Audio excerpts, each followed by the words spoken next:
విజయవాడలో సమతా సభకు సర్వం సిద్ధమైంది. ప్రపంచంలోనే అతిపెద్ద అంబేద్కర్ విగ్రహాన్ని ఏపీ సీఎం జగన్ ఇవాళ ఆవిష్కరిస్తారు.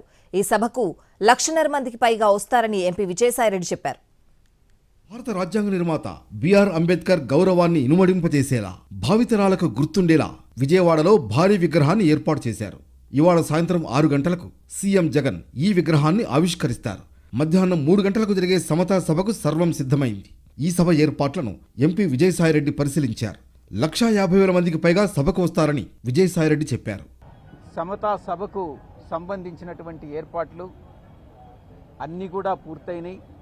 రాష్ట్ర వ్యాప్తంగా ఉన్నటువంటి దళిత సోదరీమణులు, పార్టీ అభిమానులు 1,50,000 పైచిలకు ఈ యొక్క సభకు హాజరవుతారని అంచనా వేస్తున్నాం.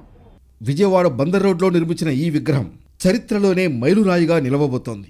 చారిత్రక స్వరాజ్ మైదానంలో నిర్మించిన అంబేద్కర్ విగ్రహానికి మరెన్నో ప్రత్యేకతలున్నాయి. 18.81 ఎకరాల్లో అంబేద్కర్ స్మృతివనాన్ని ఏర్పాటు చేశారు. 85 అడుగుల ఎత్తులో నిర్మించిన కాంక్రీట్ పీఠంపై 125 అడుగుల అంబేద్కర్ విగ్రహాన్ని అత్యాధునిక పద్ధతుల్లో నిర్మించారు. మొత్తం 210 అడుగుల ఎత్తులో ఈ నిర్మాణం ఉంటుంది. ఇక్కడ విగ్రహంతో పాటు చుట్టూ మరెన్నో సదుపాయాలు కల్పించారు. దీన్ని మొత్తం కలిపి బిఆర్ అంబేద్కర్ స్వరాజ్ మైదాన్గా పేరు మార్చారు. ఇందులో doctor BR Ambedkar experience centre, 2,000 మంది కూర్చునే వీలున్న కన్వెన్షన్ సెంటర్, ఫుడ్ కోర్ట్, పిల్లలకు ఆట స్థలం, జలవనరులు, మ్యూజికల్ ఫౌంటైన్, నడకదారుల్ని ఏర్పాటు చేశారు. ప్రపంచంలో ఇప్పటికీ state of the art museum అంటే ప్రస్తుతానికి ఇదే.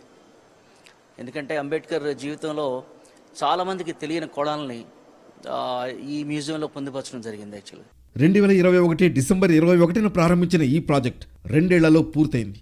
ఇక్కడ పెట్టిన 125 అడుగుల అంబేద్కర్ విగ్రహం పూర్తిగా స్వదేశంలోనే తయారైంది.